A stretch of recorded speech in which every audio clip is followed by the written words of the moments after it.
আসসালামু আলাইকুম দর্শক, এই মুহূর্তে আছি চুনকুটিয়া রোডে। কদমতলী থেকে চুনকুটিয়া এই পর্যন্ত প্রচুর জ্যামের মধ্যে আসলাম। পিছনে এই যে একটি মিছিল দেখছেন, এই মিছিলটির পিছনে প্রচুর পরিমাণে বাস এবং গাড়ি আটকা পড়ে রয়েছে। প্রায় আধা ঘন্টা যাবত তারা এই জ্যামের মধ্যে পড়ে আছে এই মিছিলটির কারণে।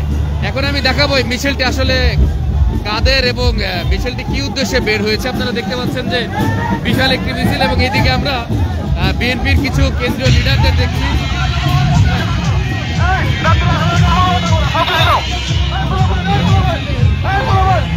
আমি এই মিছিলের দেখানোর মূল উদ্দেশ্য হচ্ছে এই যে আপনাদেরকে মিছিলটা দেখালাম, এই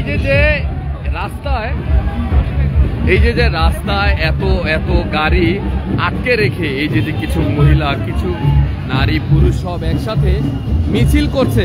আপনারা রাজনৈতিক মিছিল করুন, আমাদের কোনো সমস্যা নেই। আপনারা রাজনৈতিক গাড়ি নিয়ে পুরো ঢাকা শহর কাঁপান, আমাদের কোনো সমস্যা নেই।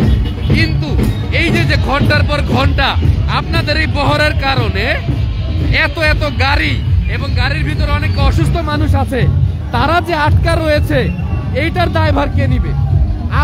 আপনি কোন রাজনৈতিক দলের নেতা যে আপনাকে রাস্তা আটকে, যেখানে রাস্তা আটকানো হারাম, রাস্তা আটকে এইভাবে উশৃঙ্খল ভাবে আপনাকে মিটিং করতে হবে, আপনাকে শোডাউন দিতে হবে? হ্যাঁ, এই দেশটা সবার, এই দেশটা কোনো ব্যক্তিকেন্দ্রিক না, যার কারণে স্বৈরাচারকে সরানো হয়েছে। তাহলে আপনি কে যে এইভাবে উশৃঙ্খল ভাবে আপনি একটা রাস্তাঘাটে এইভাবে দিনের পর আপনি রাস্তা আটকে আপনি মিছিল করে যাচ্ছেন, শোডাউন দিচ্ছেন, পুরা রাস্তা একা একা হেঁটে যাচ্ছেন, একবারে ডেক্সের সাউন্ড বক্স বাজিয়ে? এতে কি আপনাদের কি মানে মানুষ কি আপনাদেরকে পজিটিভলি নিচ্ছে? এটা কি একবারও চিন্তা করেছেন? আমি এই ধরনের রাজনৈতিক দলগুলোর প্রতি আমি আহ্বান রাখবো যে আপনারা রাস্তা আটকে এই ধরনের কোনো কাজ করবেন না।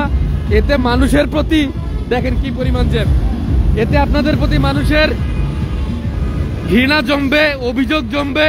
একটা সময় আপনারাও জনগণের ভালোবাসার সংকটে পড়বেন।